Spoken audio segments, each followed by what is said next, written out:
আগে বারুইপুর থানার সামনেও ছিল কোনো ঘটনায় সে দেখছিল যে কিছু একটা পুলিশের সঙ্গে চলছে, সেই অবস্থায় টেনে হিচড়ে লকআপে ভরার চেষ্টা হয় এবং সে যখন প্রতিবাদ করে তার সঙ্গে দুর্ব্যবহার করা হয় এবং তার হিজাবটাকে টেনে খুলে ফেলে দেওয়া হয়। আমি আমার বোনের চেহারা আজ পর্যন্ত দেখিনি। এই পুলিশ বিলকিসের হিজাব খুলে বেআবরু করা আর আমার মনে হয় সমস্ত নারী জাতিকে অপমানিত করা। এই পুলিশ আর দুষ্কৃতির মধ্যে আমরা কোনো ফারাক খুঁজে পাচ্ছি না। এইটা খুব দুশ্চিন্তের বিষয়। আমি জানি এখানে 7টা বিষয় নিয়ে আজকে এই সভা ডাকা হয়েছে। এতে এসআইআরও আছে, এতে ধুলিয়ানের যে 750-র উপরে মানুষকে বিনা বিচারে জেলে পুরে রাখা হয়েছে তার প্রতিবাদ আছে। বীরভূমের রামপুরহাটে বাহা কিসকু 14 বছরের ছাত্রী, তাকে শিক্ষক 15-20 দিন আটক করে ধর্ষণ করে শেষ পর্যন্ত তাকে হত্যা করে তার লাশ টুকরো টুকরো করে ঠিকানা লাগিয়েছে, তারও বিচারের দাবি আছে। এখানে ওবিসিরও প্রসঙ্গ আছে, ওয়াকফেরও প্রসঙ্গ আছে, কিন্তু এই সবগুলো আলাদা আলাদা করে বলা সম্ভব না। বিষয় হচ্ছে প্রতিটা ক্ষেত্রে বঞ্চনা আর রাষ্ট্রীয় সন্ত্রাস।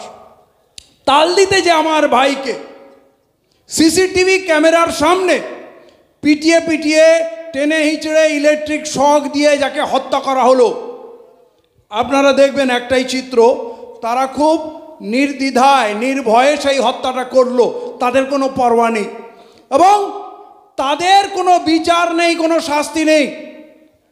যদি দুর্গাপুরের ঘটনা দেখেন, যারা গরু ব্যবসায়ী আসছিলেন তাদের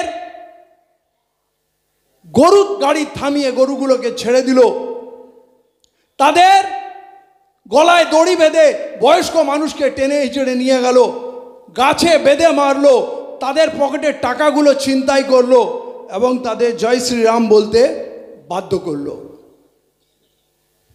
কতগুলো অপরাধ? কম করে 6টা কেস হবে, 6টা ধারায় কেস হবে। প্রথমত গ্রেফতার হচ্ছিল না, গ্রেফতার হলো তো কদিন পর তাদের বেল হয়ে গেল। কোন ধারায় বেল হয় বলেন তো? কোন আদালত বেল দেয়? কোন থানার কোন অফিসার কি চার্জশিটে দেয় যে বেল হয়ে যায়? রহিম মোল্লা বারুইপুরে তাকে কুপিয়ে মার্ডার করে ফেলে দিয়ে চলে গেল, ভাবলো মরে গেছে। কার নজরে পড়লো? তুলে গিয়েতে এখনো মনে হয় চিকিৎসাধীন আছে, এখনো সে সুরক্ষিত নয়, কিন্তু তার হত্যাকারী যারা হত্যার চেষ্টা করেছিল তারা সব বেল নিয়ে বেরিয়ে গেল। কোন ধারা এদের বেল হয়ে যায়? কোন আদালত এদের বেল দেয় বলুন তো? আপনাদের বুঝতে হবে। এই যে পথসভাটা এখানে করা হচ্ছে, আপনাদের জমা করা হচ্ছে, তার মানে আপনাদের কিছু বোঝানোর চেষ্টা হচ্ছে। আপনাদের কাছে কিছু আমরা কাজ, কিছু কর্মসূচি আশা করছি। এটা এমন নয় যে যেখানেই মাইক লাগলো সেখানে একটু ভিড় লাগালাম, শুনলাম, নারে তাকবীর, আল্লাহু আকবার দিলাম আর চলে গেলাম। আমরা কি চাই? কি উদ্দেশ্যটা? কি লড়াইটা কোথায়? আমাদের এখানে তো টিএমসি গভর্নমেন্ট আছে, তাহলে এই থানায় আরএসএস এর লোকের জোর বেশি কেন? ওরা আমাদের খুন করে বেরিয়ে যায় কেন? আপনার খোপড়িতে দিমাগ নেই ভাববেন না? বারুইপুরের থানাও কেন আরএসএস এর লোককে বাঁচায়? দুর্গাপুরের থানাও কেন আরএসএস এর লোককে বাঁচায়? তাহলে কি আমাদের এখানে টিএমসি গভর্নমেন্ট আছে? আমি সবাইকে বলছি, হিন্দু মুসলমান সবাইকে বলছি, কেউ বাঁচবে না। আপনাদের এই কথা শুনে মনে হতে পারে আমি মনে হয় মুসলমানদের বঞ্চনার কথা বলছি। তো আপনাকে বলি, মাসে 1-2 দিন আমার আদিবাসীর বাড়িতে খাওয়া জোটে, আল্লাহ খাওয়ায়। আমি সেইখানে গিয়ে তাদের সঙ্গে কাজ করছি। এই 31 তারিখে সিউড়ি ডিএম ঘেরাও হবে, মিছিল হবে বাহা কিস্কুর প্রতিবাদে। প্রতিদিন ভীম আর্মি পথে নামছে। আপনাদেরকে বলি যে এই এসআইআর এসছে, কাল পর্যন্ত যারা বিজেপির সবথেকে বড় সমর্থক ছিল, আজ তারা সবথেকে বড় বিপদে। এতদিন ভোটের রিভিউ হতো, সারা বছরই হতো, স্বাভাবিকভাবে যে লোক মারা গেছে তার নাম ভোটার লিস্ট থেকে বাদ যাবে। কারো যদি 2 জায়গায় 4 জায়গায় ভোটার লিস্টের নাম থাকে, এক জায়গায় থাকবে, বাকিটা বাতিল হবে। কেউ যদি নতুন ভোটার হয় তার নাম আসবে, এটা তো হয়ে আসছে। এসআইআর বিপজ্জনক কেন?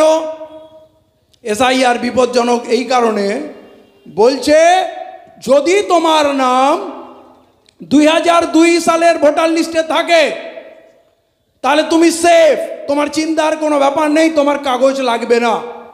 বলছে তোমার না থাকলে তোমার আব্বা মার নাম যদি, বাবা মা বলে দিই, হ্যাঁ, নাহলে অনেকে ভাববে মুসলমানদের কথা বলছে, যদি বাবা মার নাম 2002 সালে থাকে তাহলে আপনি সুরক্ষিত, আপনার কোনো ডকুমেন্ট লাগবে না।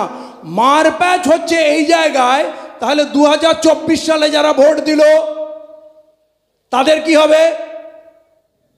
তাদের তার মানে কোনো ভ্যালু হবে না। মানে 2024-এ ভোট দিয়েছে আর 2002 সালে যদি নাম না থাকে, তার মানে চালাকিটা কোথায়?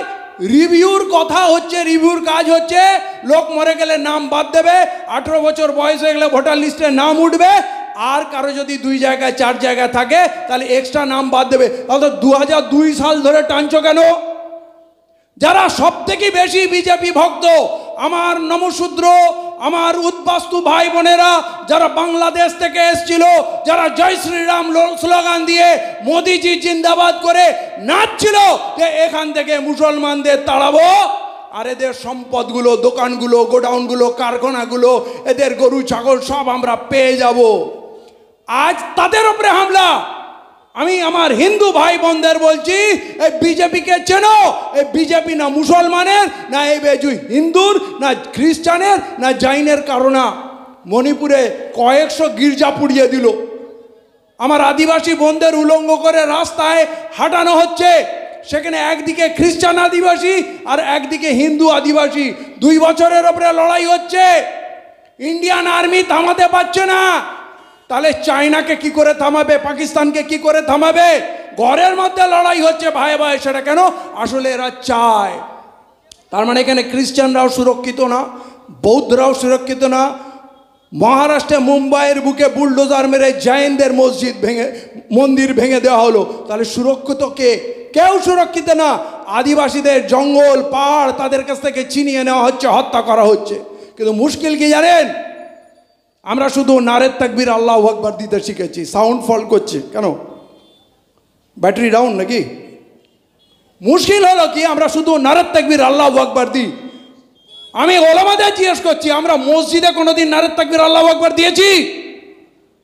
জুম্মার নামাজে, ঈদের নামাজে, ওয়াক্তিয়া নামাজে কোনোদিন দিয়েছি কি? তাহলে যেটা ওইখানে দিই না, আমরা রুকু সিজদায় গেলে আল্লাহু আকবার বলি, তাসবিতে আল্লাহু আকবার বলি। তাহলে যেখানে হিন্দু মুসলমান শিখ খ্রিস্টান পুরো দেশের মানুষের কথা হচ্ছে, এসআইআর মানে তো মুসলমানের বিষয় না, সবার বিষয়। ওবিসি আমাদের বিষয়। তাহলে যেখানে পুরো দেশকে এক করার ব্যাপার হচ্ছে, তার মানে আপনি নারাত তাকবীর আল্লাহু আকবার আরো জোরে করছেন, মানে আপনি হিন্দু ভাইদের বলছেন পালিয়ে যাও, এটা আমাদের মুসলমানদের ব্যাপার, তোমাদের থাকার দরকার নেই। এটা বুঝতে হবে যে কাজটা মসজিদে করি না, সে কাজটা রাস্তায় কেন করব? আমরা কি শক্তি দেখাই? এই শক্তি দেখালে কি হিন্দুরা ভয় পেয়ে যাবে?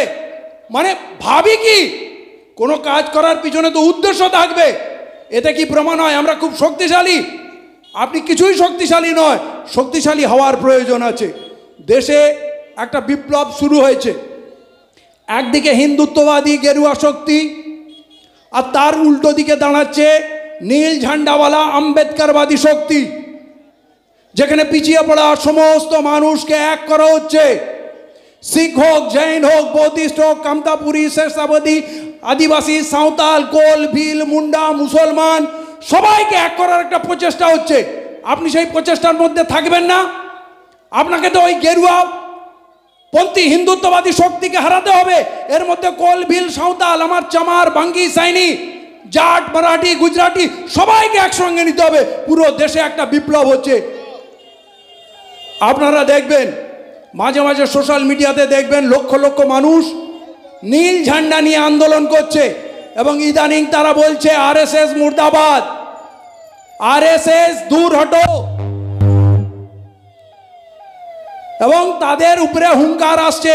বহু জায়গায় আরএসএস কে সভা সমিতি করতে দিচ্ছে না, আরএসএস এর লোকদের পিটাই করা হচ্ছে। অতএব সেই মূল ধারায় আমাদের যুক্ত হতে হবে। আমি আপনাদেরকে বলবো,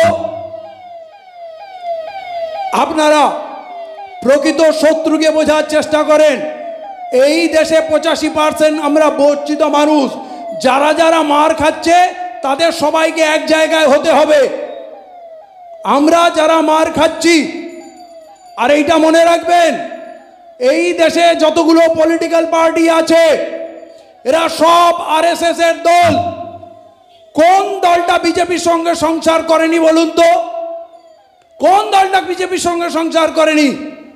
আপনি ডিএমকে বলুন, এডিএমকে বলুন, সমাজবাদী বলুন, বহুজন সমাজবাদী বলুন, আপনি শিব সৈনিক বলুন, কোন দলটা বলবেন? যত দল আছে এর মধ্যে একমাত্র লালু প্রসাদ যাদব কখনো বিজেপির সঙ্গে সমঝোতা করেনি।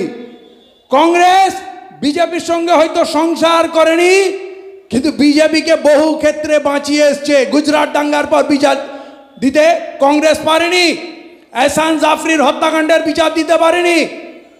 বহু কাণ্ড ঘটে গেছে, আজ পর্যন্ত দাঙ্গা বিরোধী একটা আইন আনেনি।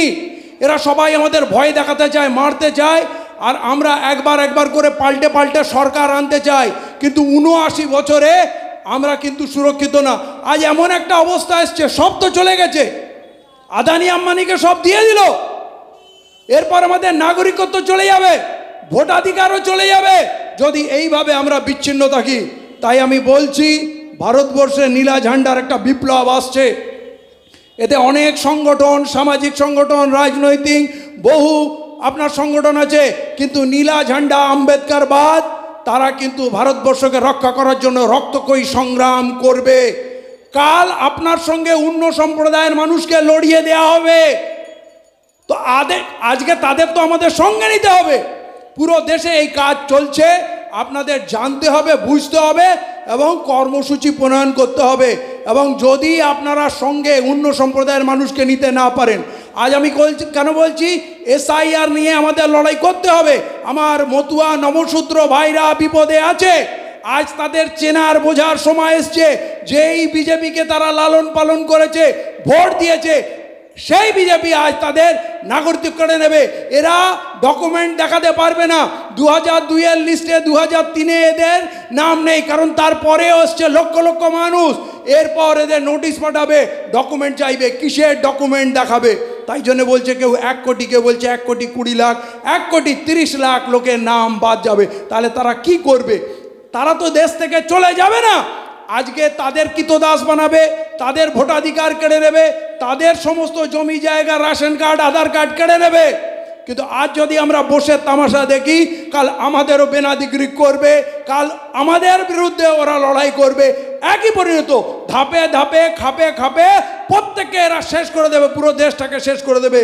তাই এই আইন এসআইআর, যেটা আমার নাগরিক, এবং এর মধ্যে অনেক মুসলমান পড়বে যাদের জমি জায়গা নেই, ঘরদোর নেই, জঙ্গলে গাছতলায় আছে, কোনোদিন ভোট দিতেই যায় না, দুবেটা খাওয়ার চিন্তায় ব্যস্ত, যাদের মাথার উপরে ছাদ নেই, একটা আলমারি নেই কোথাও কাগজ রাখবে, কোনোদিন জন্ম সার্টিফিকেট করেনি, লাইসেন্স নেই, বাড়িতে ইলেকট্রিক নেই, ইলেকট্রিক বিল নেই, এরকমও মানুষ ভারতবর্ষে কোটি কোটি মানুষ আছে, যার মধ্যে হিন্দু মুসলিম খুঁজতে আপনি যাবেন না। অতএব সেই মানুষগুলোকেও রক্ষা করতে হবে। এই চালাকি এরা করবে কি জানেন? এখন পশ্চিমবাংলায় হয়তো 10 কোটি 11 কোটি মানুষ 1 কোটি মানুষকে বেনাগরিক করে দেবে, আর 10 কোটি মানুষ ভাববে আমরা তো বেঁচে গেলাম, আমরা তো নাগরিক থাকলাম, আমরা তো ভোট দেবো। অতএব ওই 1 কোটির কথা ভেবে লাভ নেই। আর এই 1 কোটিকে আজকে যখন ছেড়ে দেবেন, ভাববেন বাকি 10 কোটি লোকও বাঁচবে না। এই সংগ্রামে আমাদের সবাইকে ঐক্যবদ্ধ হতে হবে। অনেক ইস্যু আছে, কিন্তু বক্তাও অনেক আছে, আমি আর সময় নেব না। কিন্তু এই এসআইআর বিরুদ্ধে সবাইকে গর্জে উঠতে হবে। এবং আমি বারবার বলছি, ইমান আমার নিজের কাছে। এই যে এখানে আই লাভ মোহাম্মদ লিখে রেখেছেন না, এটা আমার কালবে থাকবে, আমার অন্তরে থাকবে। আমাকে যদি মেশিন গান দিয়ে ঝাঁঝরা করে দেয়, আমাকে যদি অ্যাটম বম মেরে উড়িয়ে দেওয়া হয়, আমার মোহাম্মদকে ছুঁতে পারবে না। কিন্তু আপনি যদি ব্যানার ঝুলিয়ে ঝুলিয়ে মুসলমান হতে চান, কালকে ছিঁড়ে দেবে, কে আগুন লাগাবে, কে পায়ের তলায় ফেলে দেবে। আল্লাহ রসুল কেন নিজের ছবি রেখে যাননি? তখন কি আর্টিস্ট ছিল না? আমার রসুলের বেহরমতি নাম না হয়, কিন্তু আপনার রসুল হৃদয় নেই। আপনি বলুন ঘুটিয়ারিতে এত ড্রাগসের ধান্দা কেন, এত গাঁজার ঠেক কেন, এখানে এত নোংরা পল্লী কেন? তাহলে আপনারা খালি এইসব ঝুলিয়ে কি ইসলামকে কায়েম করে দেবে? ইসলাম কায়েম করেন অন্তরে, ইসলাম কায়েম করেন পরিবারে, পর্দা কায়েম করেন সমাজে, শিক্ষিত হন, আর ইসলামে মানে রসুলের আখলাক, তার ব্যবহারকে চরিত্রে আনেন। আমরা উত্তেজিত হব না। আর একটা রিকোয়েস্ট করবো, আগামী দিনে আপনারা একটা মাঠ বাছুন। এই যে যাতায়াতে মানুষকে কষ্ট দিচ্ছি, মানুষকে কষ্ট দিয়ে সভা করে আমার মনে হয় না এটা খুব মহান কাজ হচ্ছে।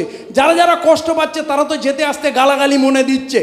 অতএব একটা মাঠ করুন, বড় মাঠ করুন, সেইখানে আরও বেশি লোক জমায়েত হয়ে করেন। এই বলে আমি আমার বক্তব্য শেষ করছি। আসসালামু আলাইকুম ওয়া রাহমাতুল্লাহি।